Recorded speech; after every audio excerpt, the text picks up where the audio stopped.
It's Judgment Day for our 74 F100. What did $7 grand worth of mods buy us? We'll find out, both on the dyno and on the racetrack. That and more right now on Truck Tech.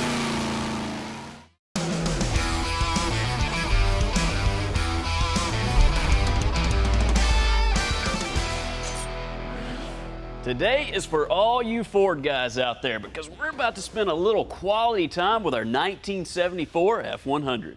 Now, the Chevy C10 has its love in the aftermarket, and we've built our fair share of those. But lately, the F100 is just starting to take off in terms of popularity, especially the 70s models. Now, we figured we'd jump in and see what all the fuss is about. Now, these are really good-looking trucks, especially in a standard cab, short wheelbase configuration. And with this truck being a little bit lower to the ground, it definitely gives it that sport truck look. Now, a little bit later on, we're going to test it out and see how our sport truck handles. But first, let's take a look at where this build began. Just up the road from us in Cookeville, Tennessee, we found our 74 F100 in really nice shape. In fact, it had undergone a restoration in the mid-90s, so it was the perfect candidate for a mild build. Other than a few basic speed parts under the hood, this truck is as stock as it gets. And before we did any work, we wanted to get some baseline data on how the F100 performs as she sits.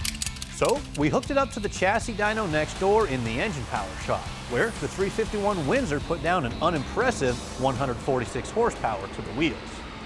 Next, we brought her up to NCM Motorsports Park for the Truck Tech performance test. The results? 0 to 60 in 11 seconds. Braking ability, 60 to 0 in 150 feet. In our makeshift slalom course, the truck showed major body roll running through the cones.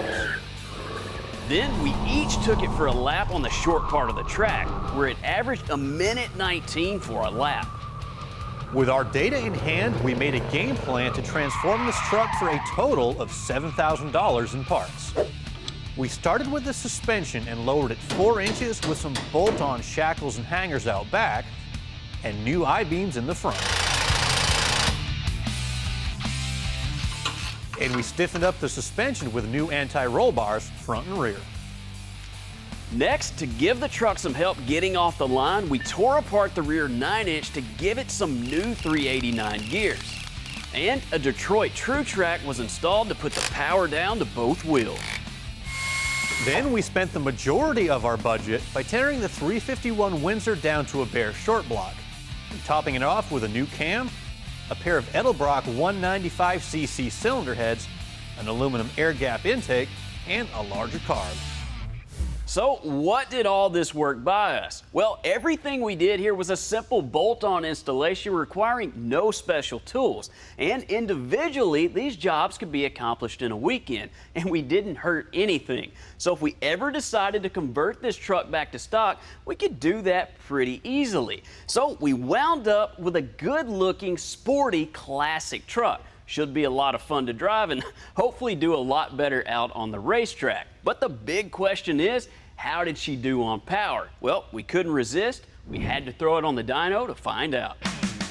All right, fellas, this is like the moment of truth, right? Well, you know, I'm glad I'm here because, you know, I wouldn't be able to sleep if I didn't know where the cam was. And you agreed the cam. I agreed it. So I don't know if it's going to be good, bad, or it'll be good. It'll be good. Well, I guess here's where we find out if all that money we spent was worth it or not, right? Yep. I think you're going to be quite pleased. Fired up?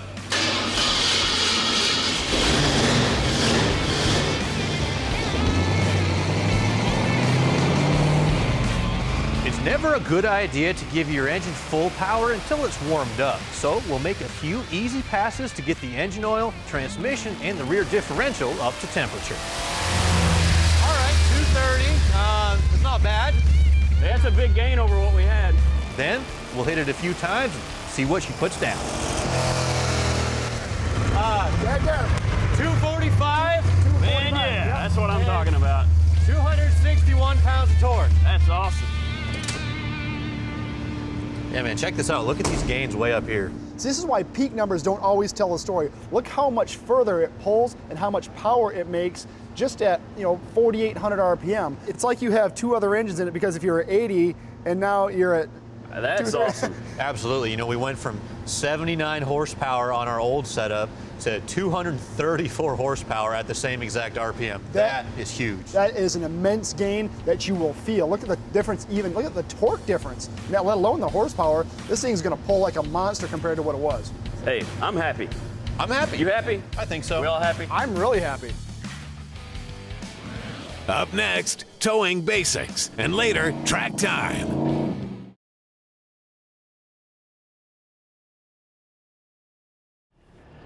Now, one major reason people buy pickup trucks is for their hauling capacity. It seems there is always something that needs to be moved around. So, the bed of a truck or a trailer is a great thing to have. But it can be a bit confusing when it comes to understanding how much weight your truck is actually rated to carry, how big of a trailer you can safely haul, and where you should position the weight of the cargo in the truck or the trailer. And today, as we get ready to tow our F100 to the track, we'll go over some of the basics of towing, hauling, weight ratings, and how to properly strap down your cargo. We'll start with the basics, and that's GVWR, or Gross Vehicle Weight Rating. This is a figure that you'll always find published on a sticker on the door jamb. Our truck is rated at 14,000 pounds. That's quite a bit. But the mistake I see people often make is thinking that means you can add 14,000 pounds of stuff to this truck. And that's just not true, because the G stands for gross or total. So we have to consider the weight of the truck when we're making our calculations. This rig weighs about 8,500 pounds. So we have to subtract that from the 14,000 pound rating, which leaves us about 5,500 pounds of stuff we can put in or on the back of this truck.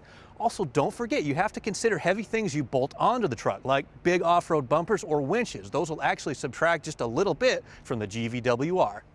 The next thing we need to talk about is Gross Combined Weight Rating, or GCWR. Now, this is the rating of the truck, the trailer, and anything you put on the trailer or the truck. Now, according to Ram, our truck in this configuration has a GCWR of 29,300 pounds. But remember, that's gross. So subtract the weight of the truck, and that means our Ram can pull 20,800 pounds, which is a ton of weight, or more like 10 tons. I'll pop the factory cover out, raise the tab on top of the ball, and rotate it a quarter turn, holding the ball securely in its mount. The safety chain anchors also have a provision to mount in the frame. Just pull the safety pin and locking pin out, drop the anchor in and turn. Reinstall the lock pin and the safety pin, and it's the same thing on the opposite side. Next, we can back up the Ram and crank down the handle to lower the trailer until the coupler is fully seated on the ball. Lock the coupler down, attach the safety chain, and plug in the trailer to the truck.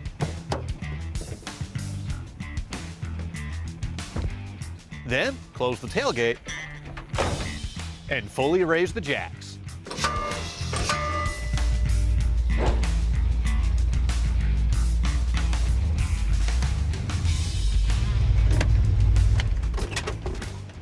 All right, the first thing I want to make sure of when I get the truck on the trailer is that we have about 60% of the weight ahead of the axle. So since all of the weight's in the engine compartment, we just want to pull a little bit ahead of the axles and we're good to go there. Another thing I want to look for is we make sure the truck is even side to side on the trailer. This is going to make sure the weight is centered on the trailer and it's not unlevel or unbalanced on us. Next, we're off to the track to carve corners and lay down rubber.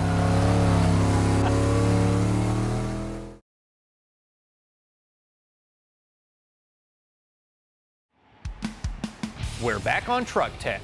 Back at the same track we got our baseline at on our F100, NCM Motorsports Park in Bowling Green, Kentucky. This 200-acre facility is adjacent to the National Corvette Museum and has 4 miles of pavement in 4 track configurations. Last time we ran the 1.1 mile technical loop. Plenty of room to fly our Ford. Now remember, we did not build a full-blown race truck. We built a truck that we could take out, cruise on the weekends, but we could also bring it to the track if we wanted to. And remember, this is a budget build, so we don't have a lot of money invested in this truck. Yeah, we're really not trying to chase the ultimate lap time here, but when we do upgrades to the suspension and the performance and the handling, we really shouldn't test those things out on public streets. So To the racetrack it is. Let's get at it.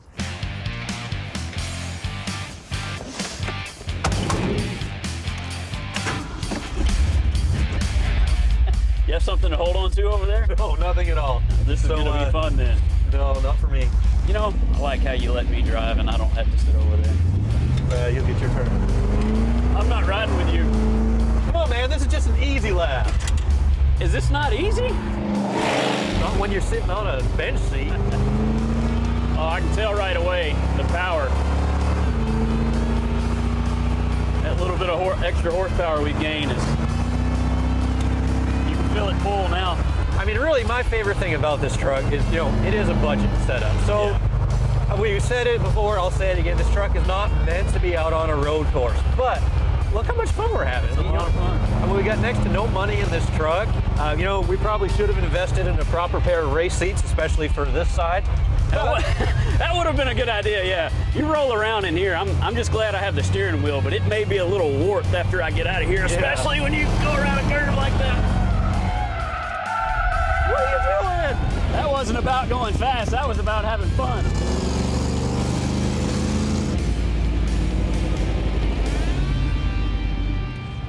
So what's your initial impression compared to last time? I mean, it still rolls a little bit, but I think we made a pretty good improvement. Well, out here on the road course, I can actually behind the wheel tell a big difference. There's not near as much body roll. I'm able to get into the corner a lot quicker than I was before, and then I'm able to get out of it a lot quicker due to the power we have now. So all in all, I think it's a great improvement. You know, it'd be nice to have 800 horsepower right now, but that'd be a little bit much, honestly. I mean, I wouldn't want to add a whole lot more power. You know, we'd have to completely redesign this thing. Yeah. But again, it's all about fun. Before Jeremy and I attempt our solo timed runs, we drove over to the paddock area for some additional testing. Our last 0 to 60 time was 11.08 seconds before our engine mods. This should be much quicker. Hold ready, on. Set, go. The wheel spin, not bad. All right, 3, 2, 1, 60. I'd say that's much better. That was 7:45. Holy cow. So we've improved that a lot. Ahead, redemption for what was a worn-out Windsor.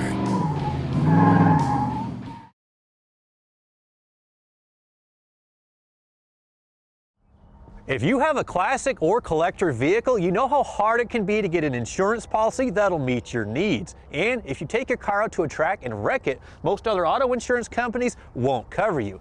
NCM Insurance offers a wide range of coverage options for your classic or collector vehicle. Plus, if you come out to a high-performance driving school at a track, you can get coverage for that as well. And one very unique thing about NCM Insurance that I really love is they'll actually cover your old project or hot rod while it's undergoing a restoration. So to find out more about them or to get a quote, check out ncminsurance.com. It's track day. With a few more runs in the F100 left to justify our $7,000 budget. Pre-built, the Ford showed major body roll when handling the cones. I think it's going to do better. It can do worse, right? I don't think there's any way it can do worse. But let's find out.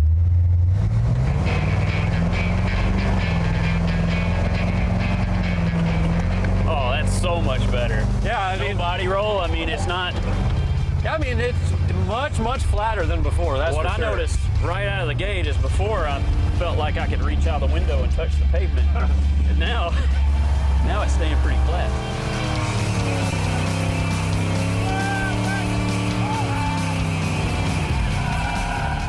With the tires nice and sticky. Are you ready, man? It's back on the track for our timed solo runs on this 1.1 mile short section. 2, 1, go!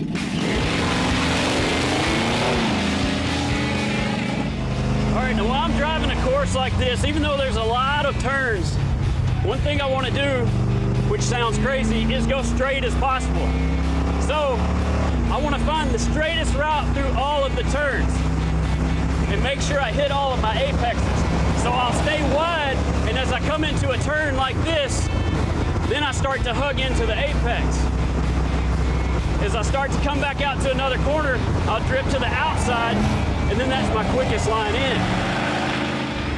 And here we go for the technical part. It's always my favorite time. Just kind of keep it turned as hard as you can until you hear those tires just about to give up. I think we're there. And there we go uphill. You know, I'm just still really impressed for an old truck like this. It's running a little bit rough, but I mean, to sling it around a road course like this, man, it's a blast.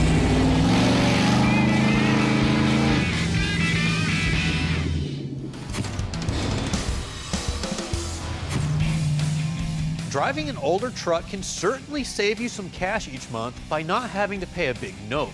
But there are times when an older truck can be problematic. And that's when higher mile or failure prone parts leave you stranded. Or even worse, when a failing component damages other parts on its way out, leaving you with an expensive repair bill. The 5.4-liter 3-valve Ford is the perfect example of this. Now, they were introduced in 2004 as a variation of the 2-valve mod motor that preceded it. So the block and rotating assembly is more or less the same. But the 3-valve does have some quirks that kind of make it a bit of a ticking time bomb. Now, one of the major differences between the 3-valve and the 2-valve that preceded it are up in the cylinder head. Now, there are 3 lobes for each cylinder on the camshaft, 2 for the intake valves and 1 for the exhaust. The other major difference between the 3-valve and the older 2-valve is the addition of variable cam timing. Now, this is great because it gives the engine a much wider power band, so you have a lot more torque down low and more power up top. But these cam phasers actually kind of gave the engine an Achilles heel.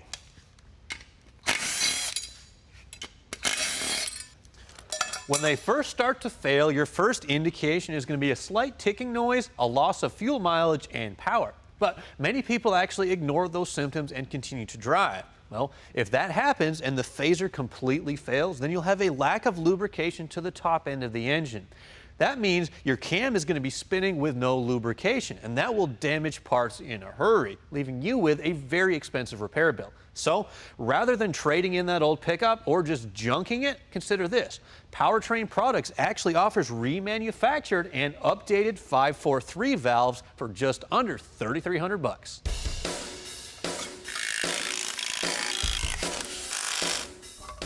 Since the cam phaser is the most failure-prone part on a 3-valve, it's been replaced by the most current revision of an OE-level part. Plus, everything else under the cam cover is brand new. From the updated chain tensioners, the plastic chain guide, and of course, the timing chain itself.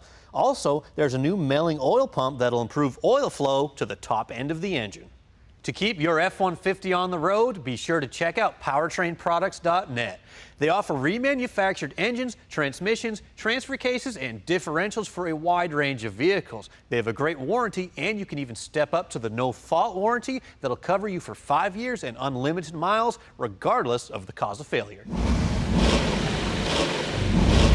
We all know that heat is one of your engine's biggest enemies, but Brothers Trucks has what you need to keep your 73 through 87 Chevy's engine cool and happy. Starting with this all-aluminum 4-row radiator that comes standard with the transmission cooler. Then, to improve airflow, Brothers also offers a fan shroud kit that works with this radiator. It includes the shroud, 2 14-inch electric fans, and the wiring harness. So for your cooling needs and much more, check out brotherstrucks.com. All right, man, so how did we do on our $7,000 budget track truck? Well, you've got to say, it's a lot of fun now. It may not still be the fastest thing in the world, but she's a ton of fun out here. All right, well, let's get to it.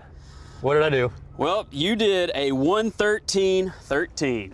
Okay, well, the good news is that's probably 6 seconds quicker than last time. Close, yeah. The bad news is you did a 1:11.29. So I beat you again. Yeah, but I got the style points. So in all, what's that, 7 or 8 second difference than last time? You know what, on a racetrack, that's actually a really big difference. Big deal. If you guys want any more information on this truck or any other vehicle that we build on PowerNation, be sure to check out PowerNationTV.com. Thanks for watching Truck Tech. We'll see you next time.